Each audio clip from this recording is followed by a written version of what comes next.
All right, Vivienne, CAFocus. We just want to say it's a pleasure to be here for your screening. Thank you. We just want you, if you can introduce yourself, just tell us a little bit about the film and what inspired it. What inspired it? Well, I was a corporate lawyer who always dreamed of being a filmmaker.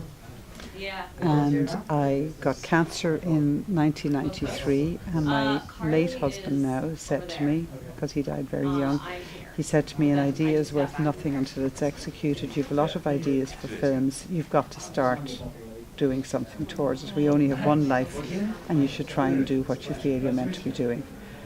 And people would tell you were just being silly, why are you doing this? But I was brought up in a family. My mother was an English teacher and a local theatre director, and I just loved directing. I can't explain it. I never did it, but I wanted to do it. And so I studied it. And so I studied script writing from every book I could find, Sid Field and all of these old classic books about script writing. And I started writing in 1993. And then one day I managed to get enough money. I always was really interested in environment and landscape. I managed to get enough money together to actually buy a little farm in my ancestral homeland. I lived in Chicago, living in a high-rise, but I craved wild nature of my childhood. And I bought this little farm, and then I wanted my garden designed. And it is the land has a beautiful view overlooking like a massive landscape of islands and peninsulas, right on the edge of Europe with cliffs. I mean, the last cliffs of Europe. It's the opening passage of the movie is where my little farm is in West Cork. It's a gorgeous, gorgeous place. And people like Jeremy Irons live there and David Putnam live there. And it's a kind of a very interesting pod of an international community, a kind of an artistic community, because it's such a beautiful place.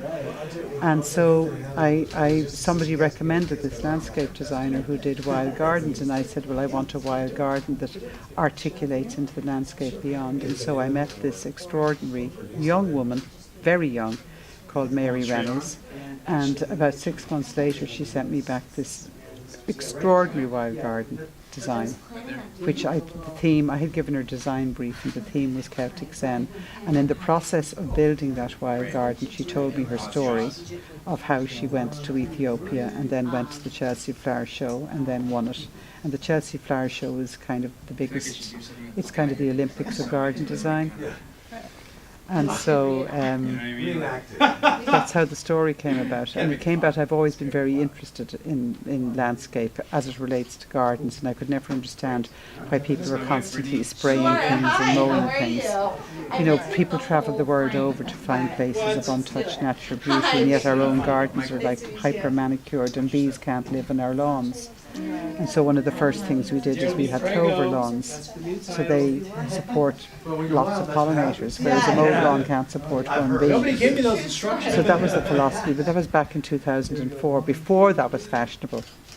So she was really kind of breaking a mould, and with the film, in a sense, I wanted to break a mould because, as I say, I didn't want to do dark, edgy, tortured and twisted. I didn't want a dark sepia screen or a grey screen. I wanted blazing, natural, sunburst Technicolor. Right. And that's pretty much what I got. And there's also a love story?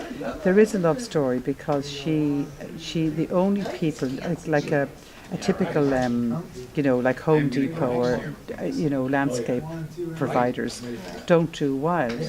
They do, kind of manufactured flowers and hybridized flowers and all the rest. And there was only one particular group of people called Future Forests in West Cork, and they were these dropped-out British hippies that all lived on a 200-acre area where an older man, who appears in the movie actually, wanted to prove that a man could live on the land and raise a family without either exploiting the land or other people. And so she met this guy called Christy Collard, and he became the person who had no interest whatever in the Chelsea Flower Show, because he considered it a bastion of ghastly conservatism or anything else like that. And he considered that he wasn't going to do this because his big thing was regenerating the deserts in Ethiopia, to prove it could be done, to prove that all the desert that was actually man-made attrition of the land could be brought, the deserts could bloom again. And so they were coming at it. She was coming at it for protecting what's left, and he was coming from it, from regenerating what has been lost, and so they didn't really get each other. So she actually followed him to Ethiopia And to persuade him to come back. so they each learn something. So they from- each learned something, yeah. He learned probably more than she did, but anyway. Well, we're really excited. So Yeah. everyone can find this on Netflix.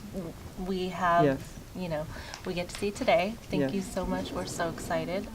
Thank But for you. everybody else, they get to watch it on Netflix right now, right? Correct, I absolutely. want to thank you so much for talking with us. All right, thank you. Thank you. We're very excited. All right.